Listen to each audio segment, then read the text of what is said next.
Doutora Tatiana, quais os principais desafios encontrados pelos autistas no ambiente escolar? Então, eu acredito que os principais desafios encontrados pelas pessoas com transtorno do espectro autista nas escolas são preconceito social entre os alunos, porque assim, muitas famílias elas desconhecem o autismo, então elas acabam não falando, né, para os seus próprios filhos que existem pessoas diferentes. Então, eu acredito que seja uma questão também de preconceito social dentro das escolas. Outro desafio também que eu vejo muito é o desafio do plano de ensino. Uma criança atípica, ela não vai acompanhar uma criança típica. Dificilmente ela vai acompanhar. Não Sim. podemos limitá-las também, né? Mas dificilmente ela vai acompanhar. Então, tem escolas que elas nem sabem que devem fazer o plano de ensino individualizado de acordo com a necessidade daquela criança. E se sabem, não sabem fazer.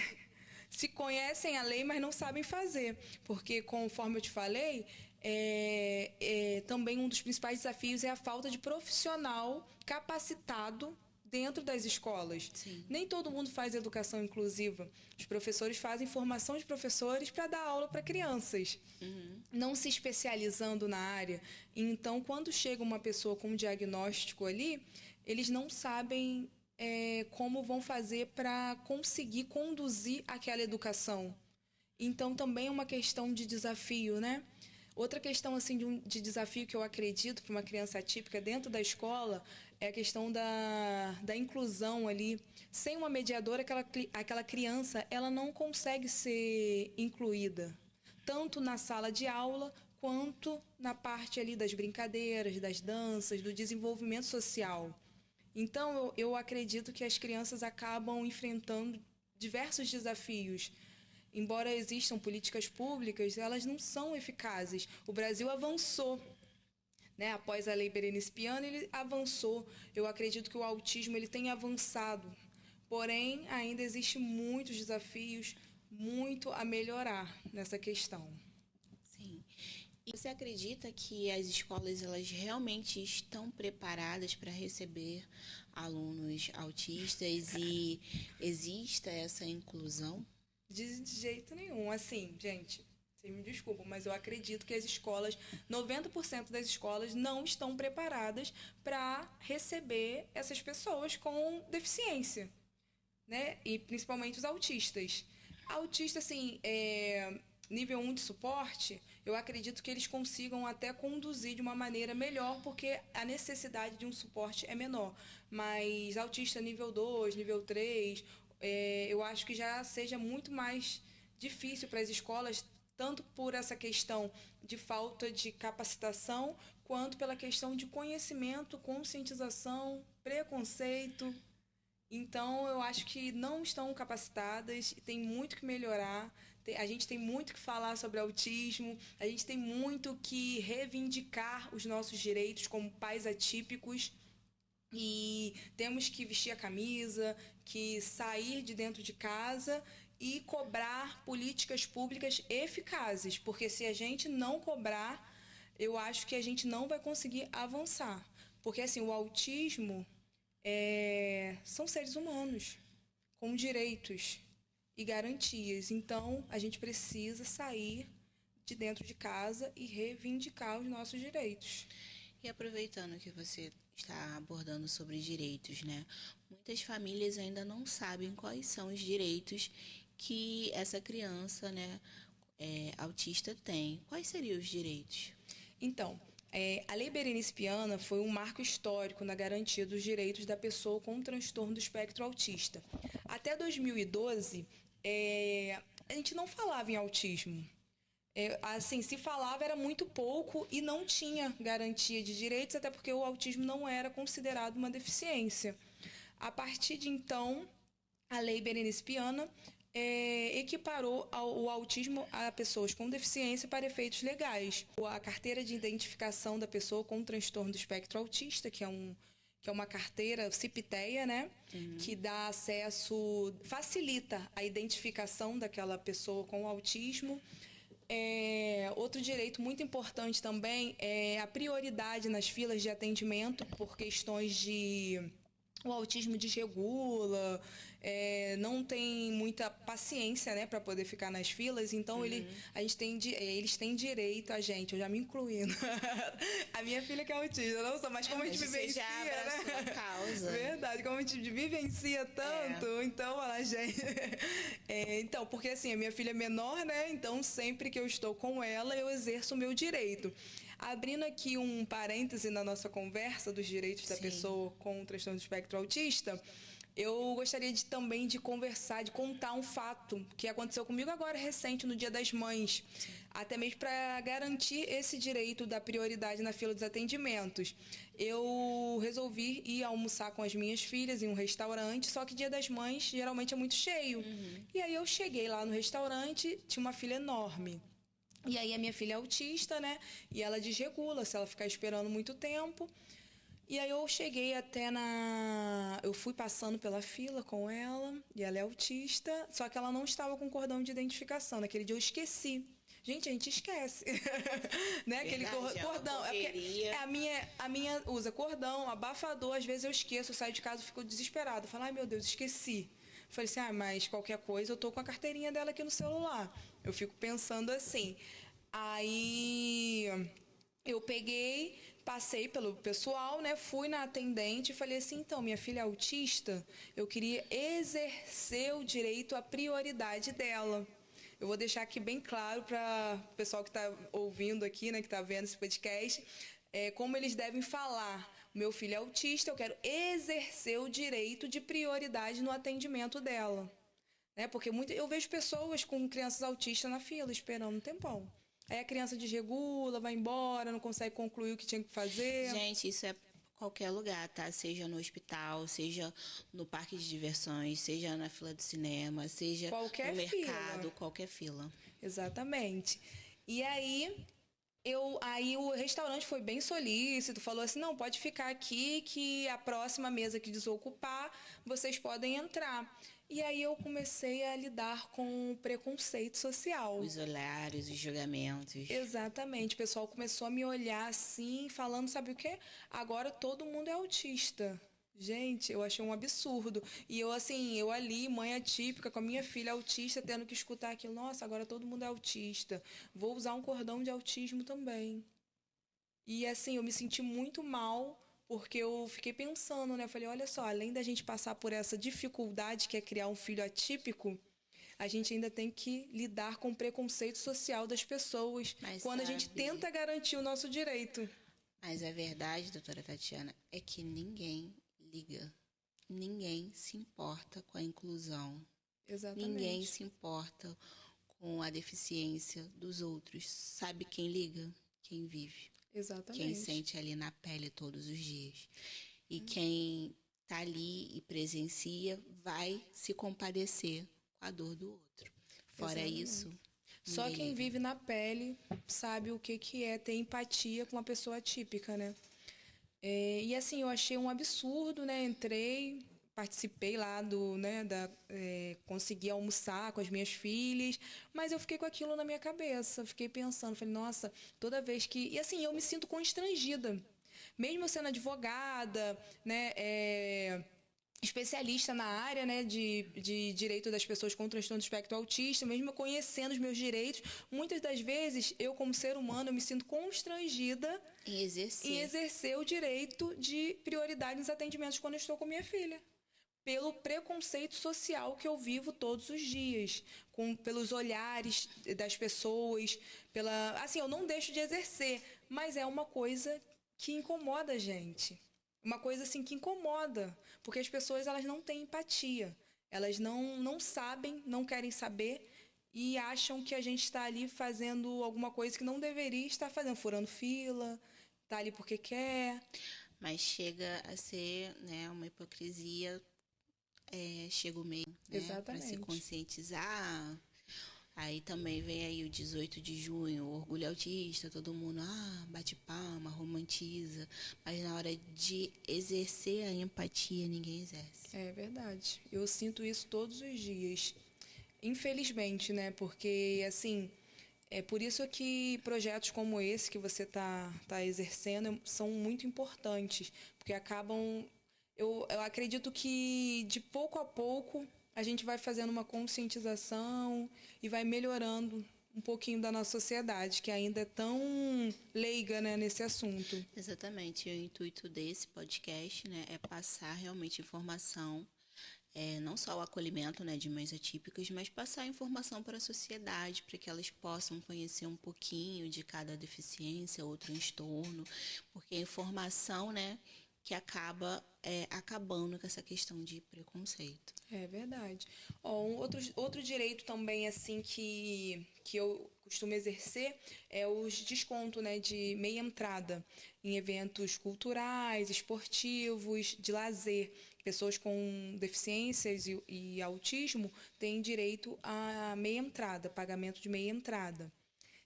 Outro direito também assim muito importante é o BPC Loas, que é para famílias de baixa renda. Embora muitas pessoas, né, falam assim, agora é autista, está recebendo salário do governo, está aposentado. Eu já escutei isso, né? Não, vou aposentar meu filho. Eu falo, gente, não é aposentadoria, é um benefício de prestação continuada para famílias de baixa renda. Não são todas as famílias que têm esse direito.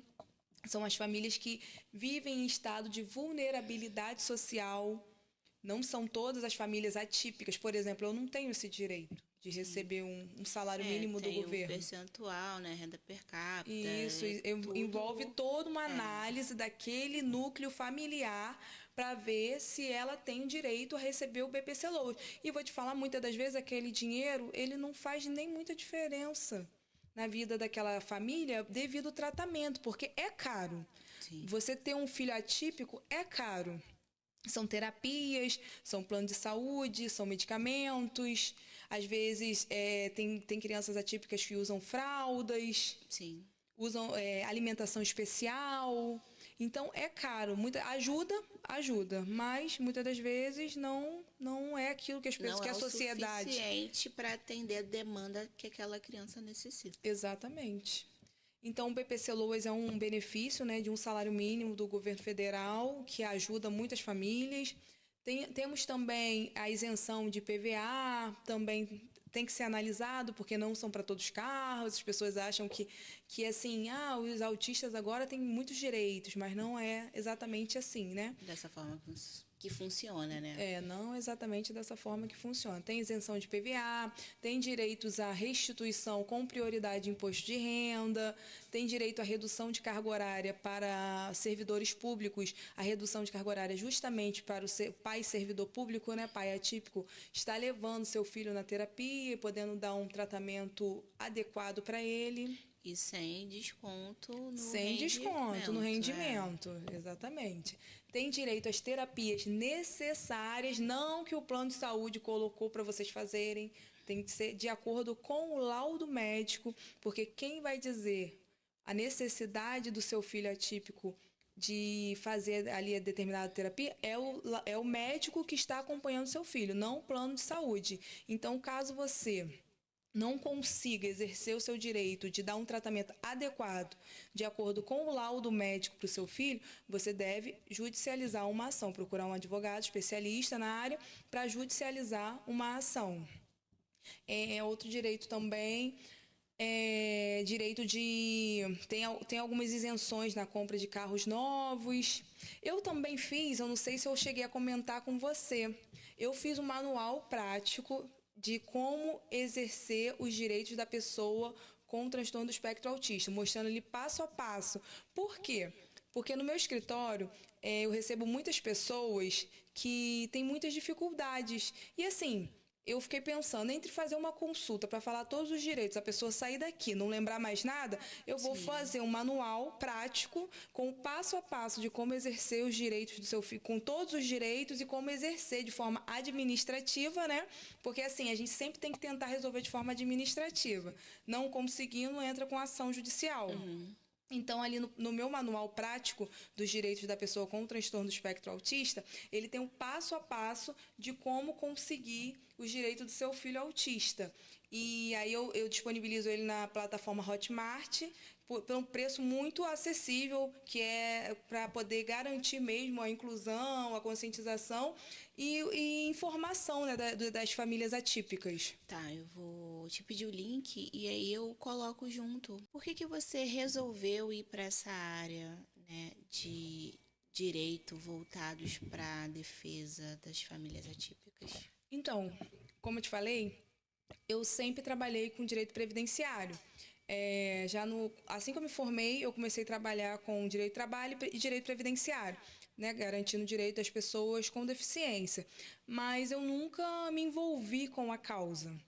Depois do diagnóstico da minha filha, eu comecei a estudar mais, a me envolver, né, com a situação, e foi aonde eu surgiu o interesse de correr atrás, de conseguir, né, direitos, garantir direitos para famílias atípicas igual a minha.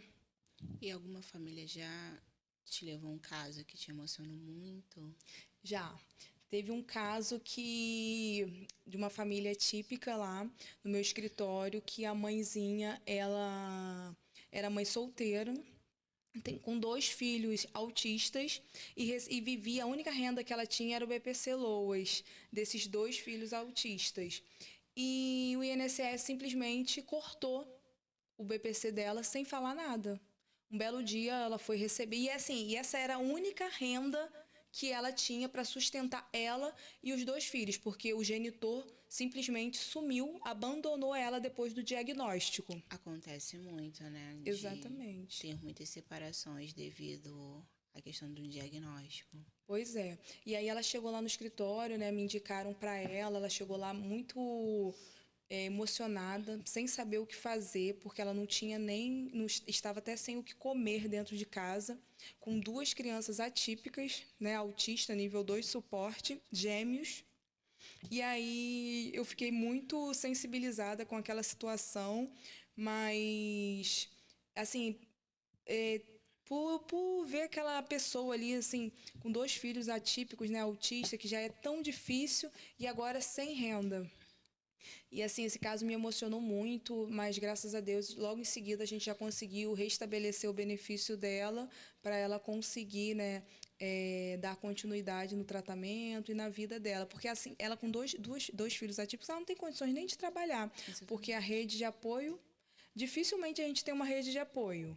Quando tem, é uma mãe, né, que ajuda, porque não é qualquer pessoa que vai conseguir cuidar de uma criança atípica. Ainda mais 2. Ainda mais 2. Então, ela teve que se anular, sair do trabalho para cuidar sozinha daqueles 2 filhos atípicos. E isso me emocionou muito, sabe? Doutora Tatiana, qual o conselho você daria para essas mães que acabaram de receber o diagnóstico? Então, o conselho que eu daria para essas mães é: não desistam do seu filho. O diagnóstico não é uma sentença. Assim como a minha filha tem evoluído todos os dias, eu acredito que os seus filhos também vão conseguir evoluir. Então, eu daria esse conselho: lute pelos direitos do seu filho, não desista dele. O diagnóstico não é uma sentença. Vamos fazer uma dinâmica rápida, então, para a gente finalizar. Eu vou falar algumas frases e você completa para mim, tá? Tá ótimo. Inclusão de verdade É não só convidar para a festa, é chamar para dançar. o mais difícil da maternidade atípica. É a conscientização da sociedade, é a tentativa de inclusão. Toda família atípica merece. Respeito, empatia. A sociedade ainda precisa aprender o quê? Inclusão. Eu acredito que a sociedade ainda falta aprender a incluir pessoas, a aprender a diferença e aprender que pessoas diferentes existem e devem ser incluídas. E qual o seu maior sonho para a inclusão? Meu maior sonho é que a inclusão seja feita verdadeiramente, que funcione, né? Como se tudo funcionasse igual está ali no papel, na lei, eu acredito que já estaria de bom tamanho, porque a lei nos traz diversas garantias, mas quando a gente busca aquela garantia, nem sempre a gente consegue encontrar. Doutora Tatiana, eu agradeço a sua participação no podcast. Eu espero poder te ver novamente uma outra oportunidade, falando um pouquinho mais sobre os direitos do autista e da pessoa com deficiência. Eu que agradeço, a oportunidade de estar aqui hoje com vocês e espero participar de novos podcasts, novas palestras com vocês. E eu vou deixar aqui o meu link para depois, se você precisar, disponibilizar a cartilha para o pessoal, aprender um pouquinho sobre os direitos, né? Lá vocês vão encontrar diversos direitos da pessoa com deficiência e com autismo. E eu agradeço muito a participação. Obrigada. Esse foi o Além do Diagnóstico. Se esse episódio te tocou, curta e compartilhe.